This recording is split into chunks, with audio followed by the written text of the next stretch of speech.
Have you ever heard of a citizen journalist? The Cropper Foundation, through its relationships with civil society organizations, has launched a 3-year project which helps encourage citizen journalists, teaching them the law, how to write stories, and how to utilize the many different platforms to get their community messages across more effectively.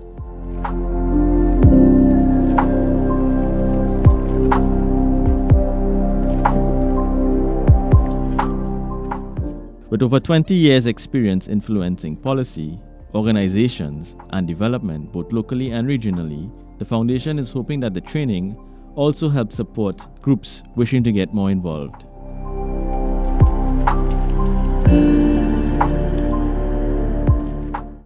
Welcome to InspireTT, yet another episode. We are here in the hills of Oconto in St. Joseph, and behind me you can see, the picturesque hills and part of industrialization also happening in the background. So I'm here with Zico Cozier, who is the communication specialist for the Cropper Foundation, and we're going to hear a lot more about what they have been doing, in not just in this community but in communities across the country through the Cropper Foundation. Hi Zico, welcome to InspireTT. Thanks for having me. Great. So tell me something, what is this project about, creating citizen journalists in communities and also training them about various things through the Cropper Foundation? And I understand that you all have been partnering with the European Union. Okay, so we realized that with regards to the extractive sector, which involves quarrying or oil and gas in Trinidad and Tobago, a lot of times when they move into smaller communities to do quarrying for bluestone or whatever types of industrial activities they engage in, the communities are not always equipped with all of the tools that they need to really push back or make their voices heard. So what the Cropper Foundation decided to do, together with its partners, is come up with a training program called CSOs for Good Environmental Governance, where we try to tackle this problem head on, this battle between the smaller communities and some of these a lot of these companies that are involved in these industrial activities that could feel like David versus Goliath.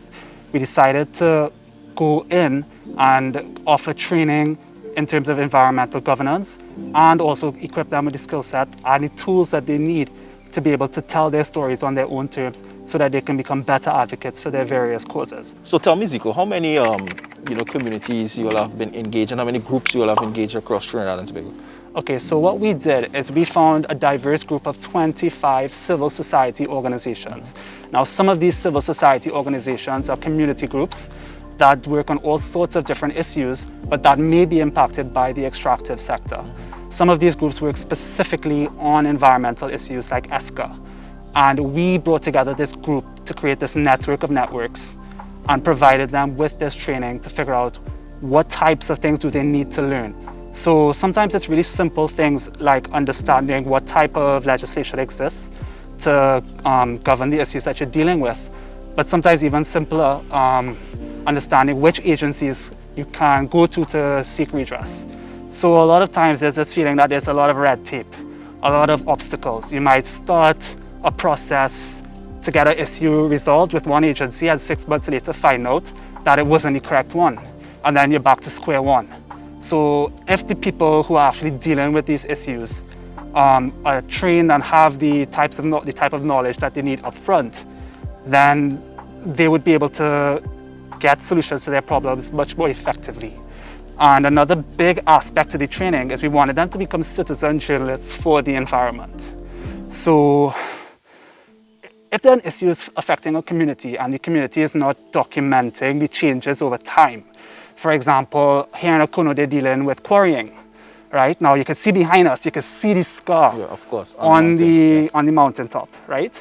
Now, for people to fully understand what that means, they kind of have to see the progression. They need to see the before and the after, right? So a lot of times when people do this type of training, you may do training in communities, and then when the training is done, you may not know what happens next. In this case, we wanted to make sure that they could use the training in a practical way. So we wanted to give them equipment. And that's where the European Union came in. They funded the training initiative, and they also agreed to fund the distribution of different types of equipment like cell phones, laptops, cell phone gimbals, that would allow the community groups to be able to take the training that they received and actually put it into practice in a very real way. So now that if they're dealing with this issue here with quarrying, right, they can actually photograph, they can document, they can send images to the media, they can do their own advocacy from their social media pages. Just 3 months ago was the last time I would have come down here with Kelvin and I saw this hilltop. It looked totally different. So you can actually see between that last time and now, you can see almost as though there's expanded activity, right? And when you can actually document that process, it really bolsters your arguments. In their case, they would be advocating for more transparency, more accountability, because they're not anti-development. NGOs, civil society is not anti-development. What we advocate for is for more responsible industrial activity. We advocate for communities being consulted so that if a development is going to take place near to a smaller community, we want to make sure that their voices are listened to, that that their concerns are taken into account. So a question that people would ask: what is the Cropper Foundation? So the Cropper Foundation, right, is an NGO that does work in promoting sustainable development in the Caribbean region. We have been around for 20 years. So that's 20 years advocating for sustainable development in the Caribbean region. And I'm not sure if you'd be familiar with the founders, the people who gave the Cropper Foundation its name, John and Angela Cropper. They were two luminaries. They worked on a lot of good causes around the world while they were alive. And they really wanted to create something that could act as a vehicle for change, that could carry on their work well into the future. And we're around and we're still promoting sustainable development and proper management of the environment. So tell me something, Zico. For other groups who may be looking in, I mean, how could they get involved, or is this something that is a one-off thing that you are empowering certain civil and NGOs, civil organizations and non-governmental organizations in Trinidad and Tobago?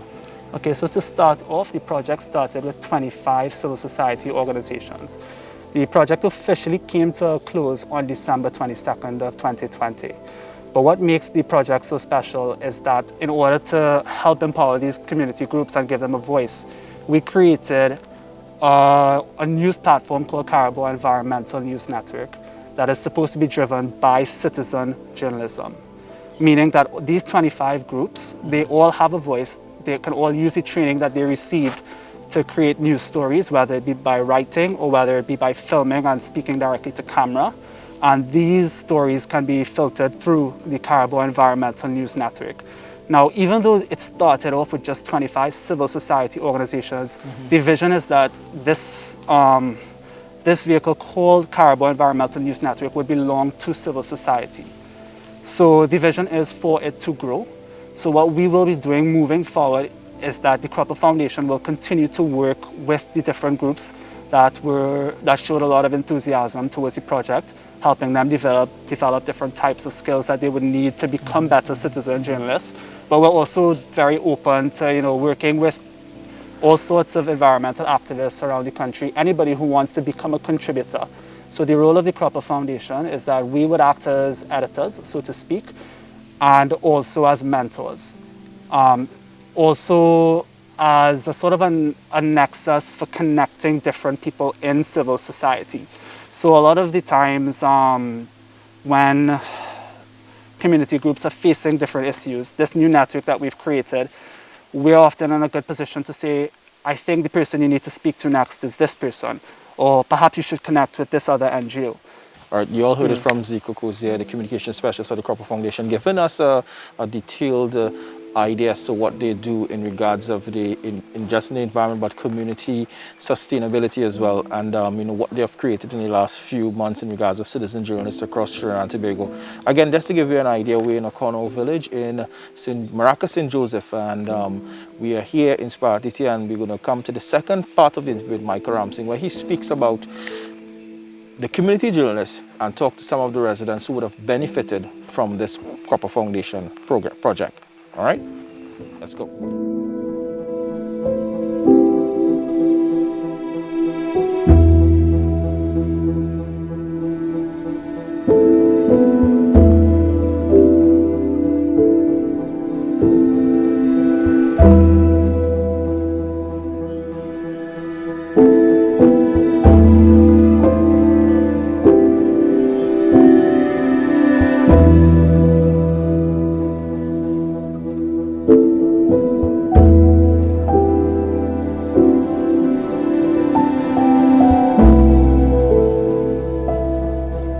back. We're here with Simeon Naked. Simeon, tell our audience, what organization you're representing here today? I represent the Akuno Village Dynamic Action Committee.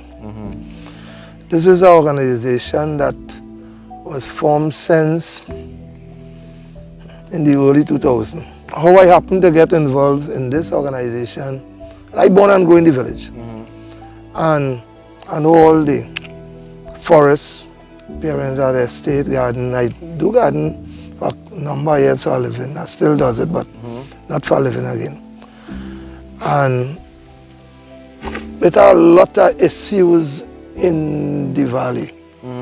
Now the whole of Maracas are issues, but I really was concentrating on Akono because I always believe in the saying that it's not what your community could do for you, what you could do for your community. I born and grew up here. My parents was poor people, and praise God, I work and I build myself in Akono. So it seems that you've been involved in your community, very active in your community for a long time, Simeon. From day one, from young. What has it been like now, the experience of actually going through this training that the Copper Foundation had offered to active community members like yourself? Well, this training was a plus because I learned certain things, but I didn't know a lot already. Being involved with this, because when we started, as I was telling you, is a playfield we was looking for. And then this environmental business with quarry, and it came up from sense in 2004. And by we alone talking, I think that this will make it a mandatory subject from kindergarten. You're teaching them about the environment. So when they grow up with that in them, it's easy. You can even throw a piece of paper, they go and look for a garbage bin or something and put it. All of that damaging of the environment, you understand? People just go in and cut down land. All right, well, with that, we would like to say thanks, Simeon. Thanks, Mr. Naked, for coming here on InspireTT and sharing your story and your passion for the environment. And I hope his story helps inspire others to do the same. Yeah, well, praise God. Yeah, because it's a serious thing, man. Yeah, we have to try to save our environment. I have children, grandchildren, even got great-grand, praise God. I see, I told you, what going to happen when the father take me go up to them youths? So if we look to save the environment, then they have nothing for them. Yeah, and according to Kelvin, we want to get some water so you could live in it. You know water, that is it, you know. That is dead. Yeah. So we have to look to save the water. And up here is a watershed. You know? Okay. This is a watershed. Yeah. You know, I know where all those rivers coming from. I could call name. You have a river coming from Corita up there, a place called Letiro. So we have to look to save our environment, man. Praise God, yeah.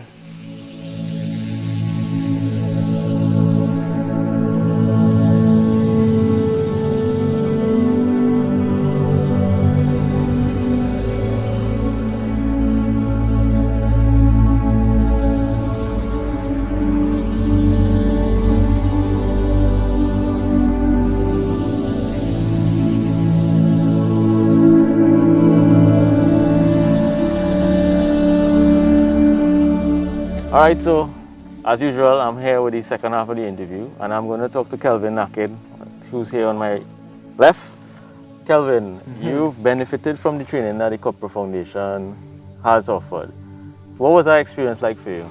Well, it's one of the best experiences I have to say I had in life. Because let me get a story. In the 80s, when we had a big quarrying problem, I was in the river as a little boy, you know, and watching the fish out of water. You ever hear old people say fish out of water? Yeah. I see fish leave the river and jump in land because of the silk and the poison coming down from quarrying, you know. So as I growing up, you know, and I reached to this time, I joined with this camera self. A friend gave me this from Canada. And I wasn't in no committee at all. I just used to walk the river taking pictures of the dead fish and everything. And I didn't know what to do with it, right? And then after I joined this group called Maracas Action Committee. When I joined Maracas Action Committee, they carried me for a ride, and that is how I end up in the Loibes Institute, right? From the Loibes Institute now, I was so glad to be there, because all we didn't know is about burning tire when we have a problem and setting fire and police come. That is So all we know didn't know. that too well. You know? Yeah. So when I reached to the Loibest Institute and I started take that training, I learned step 1, step 2, step 3. And even though the last step might still be burning tires, if we didn't link up with the right set of people to solve the problem in the community. And this is what Loibest Institute trained me to do, to govern, how to govern my community. And one of the most important things, if we don't have cameras and if we don't have our community behind us, we will stop governing. No, you have to continue governing. So for me, one of the most important thing and the best thing in the institute is how to govern your community. And I give myself 100% being there and knowing what I know and how to get along with this environmental problem we have in Maracas, St. Joseph right now. Okay, just to give a little context on that, I mean, because guys, you're not here. As we wait, Calvin jump out the car, and first thing I noticed that he did was to take a picture with the same camera that he has had for so many years, which is important. It shows that he really does have a passion for what he's doing too, and for also representing his community too as well, which is the Yakono community. Going back to the Cropper Foundation and its training, is there anything new that they taught you, being somebody who went through the training? No, well, as I say, we only did know burning tires, so everything they taught me was new. How to deal with the AMA, even though how to deal with the government, how to deal with the person who in charge or control the industry or whatever problem we have, how to go to them instead of just fighting or making a rare, so to speak. You know, how to talk to them, you know. Okay, so let me say quarrying is one of the biggest problem we have here. So we get to know how to meet the owner of the quarry and how to talk to him about right quarry practices and all those sort of stuff, you know. So everything is new because I wasn't there at all. All I had was this camera, taking out photos, and I didn't know what to do with it at all. Yeah, so the Cropper Foundation, through the Cropper Foundation, everything I get to know is new for me. Because as I say, I was never there at all. I was just in the dark with this camera and I didn't know what to do with it. So, Trinidad, I know you can't see me, this guy is smiling through the mask because he's an upcoming videographer like myself. That was the core of what I've been a cameraman for so many years, and to hear the passion behind it, I know he will be doing some good work. But now, assessing and getting these new tools, what has it been like retooling and retraining yourself, and especially now during this COVID-19 pandemic that we're seeing a lot of people retooling and finding new passions? How was that experience for you? No, well, let me say right now that this virus kind of slow down everything, mash up everything, right? When you talk about new tools, if I want to say like video cameras and stuff, my committee have it. I put my hands on it as yet, because most of the people I'm moving with is ageable people, and they're afraid to come out and stuff. So they have the new tools, what the Cropper Foundation give us, but I don't have my hands on it as yet, right? So I can't say much about it. I see other people with theirs from other committee, right? And I was glad to see it and know that they have that to work. And I can't wait to get mine in my hand, right? Because I want to start working. I want to start this work, and I can't stop. I want to help my community develop goodness, you know, stop all this environmental bad habits, I should say, going around, and make my community 100% good. So, Calvin, going back to the training, so they teach you how to use camera equipment, to teach you how to do photography. They also taught you how to write articles. What was that experience like, learning to write? Well, that is not just learning to write, it's to put it together and take your time. Because for me, if I do an environmental business in my community, trust me, my blood will go 100%. And I had to train myself to keep calm. That is most important. Because you're having a problem and you have to keep calm to fix the problem at the same time. So that piece of training from Cropper Foundation is 100 again. As I say, I was nowhere at all. So everything I learn and everything, the questions all they ask me and what I get to it is 100% because it was always 0%. So Cropper carry me straight to 100. Right? I wish they could give me something else to do beside my community alone. Let me do something. If this ultimate activist, yeah, the ultimate warrior now. If I could like school myself and train myself in my own community, let me start spreading. You know? Let me talk to other community. Don't let this happen to them. Be what? Be police all your community. Police it. Right? What I was looking for, and I wish some government official could get the message. I want like a pass from the government stating these people doing policing in your community. Not only Korean, all sort of rubbish, people's kind of dead dog all over the place. I want to be in charge of that. Hey, all you can do this, and I want to police my community.